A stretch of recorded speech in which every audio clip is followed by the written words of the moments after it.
What changed for me is I understood what God said about himself, like who he was. And I realized that all the things that I wanted were actually God's.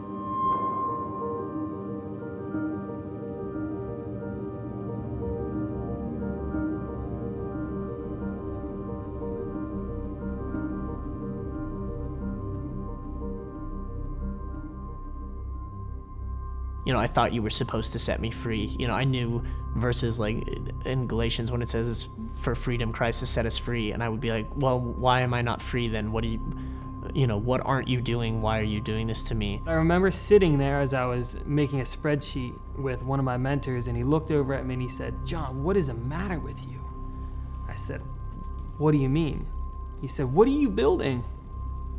Why are you building? Why can't you stop building and just enjoy what you have?" And I remember thinking to myself, I have no idea. And so it was obvious to other people that I was extremely destructive. When I got into the landscaping business, it was to survive. When I got into the real estate business, I got into the real estate business to prove my skill or to make me a better entrepreneur.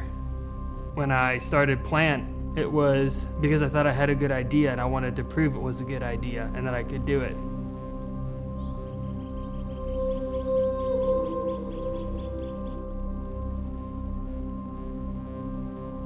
When things were broken, I didn't know why they were.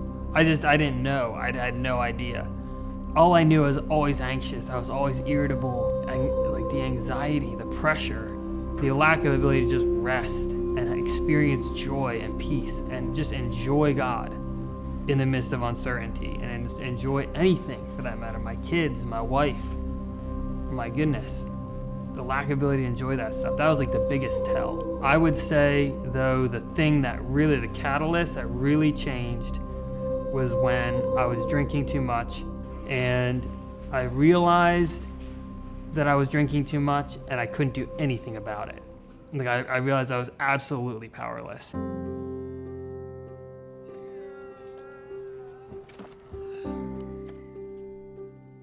I have no idea other than it was the Lord answering the need of a humble yet deceptive heart. I had about that much scotch in the bottom of a glass. I had this horrible reaction. I was sick for 2 days.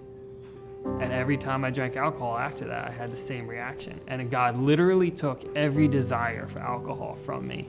And then I knew he was real.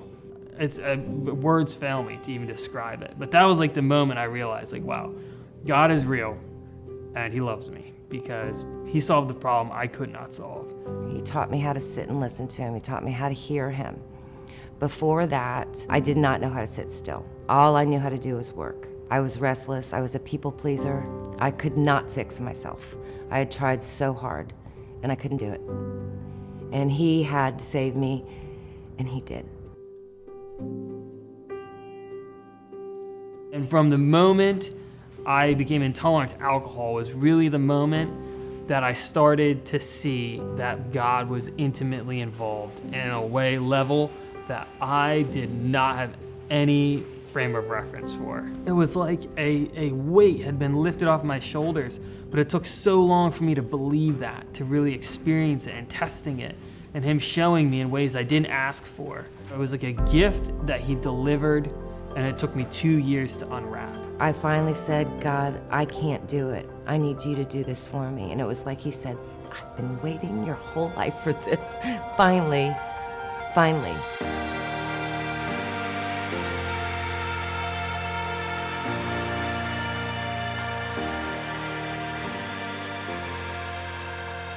What changed for me is I understood what God said about himself, like who he was. And I realized that all the things that I wanted were actually God's. It just changed my whole world that he had spoken a name over me. I daily, every morning, ask him to remove anything in me. I'm his.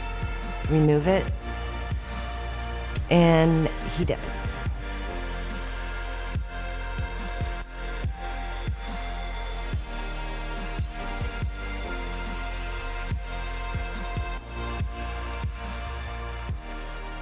It wasn't an encounter, it wasn't a moment, it wasn't this one night where it was just all clean and done. It is this ongoing growth and this ongoing realization of the goodness of God. Finding my identity wrapped up in relationships and girls, and lust and pornography and stuff like that for a really long time. And I've been free from it I haven't watched porn in years. I'm not bound to that desire anymore, that I'm not bound to do that again. That he would love me is miraculous. That he would instill in me to love him is also miraculous. And the fact that he sustains me to continue to love him when my flesh is still existing, that is also miraculous.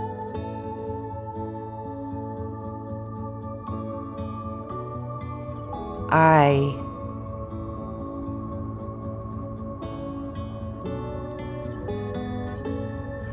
want him to live his life through me without anything in the way. And that is, that's what I want.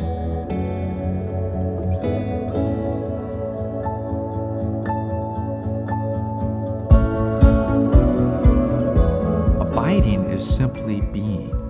It isn't effort. He says, "Come to me, and I will give you rest for your soul."